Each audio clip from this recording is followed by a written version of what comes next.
Prudhomme, the Tour de France organizer, has said he is confident that Chris Froome's salbutamol case will be resolved one way or another before this year's race. Speaking before the start of the Liège-Bastogne-Liège Classic, Prudhomme said, "I have said since December that we need a rapid solution." The statements of the president of the UCI indicate that there will certainly be an answer before the Tour de France.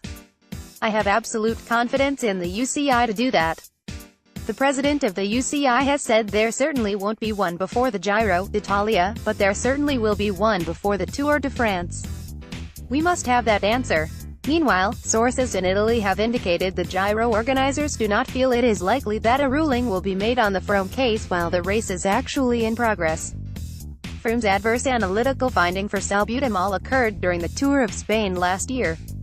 The 4 times Tour de France winner is set to start this year's Giro, which begins in Jerusalem on the 4th of May, with a possible ban hanging over him, in the event that the UCI's independent anti-doping tribunal does not rule in his favor.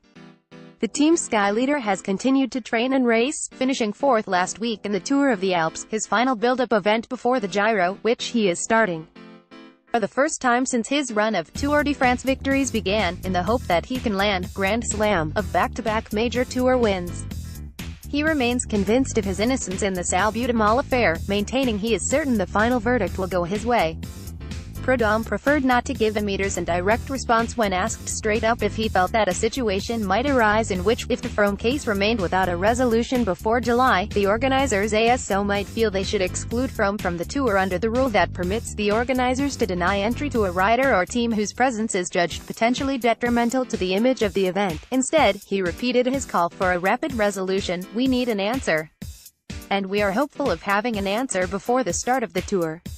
I'm not just in charge of the Tour, I'm president of the Association of Race Organizers, and the organizers across the board need an answer, and as quickly as people, because the current situation doesn't suit anyone."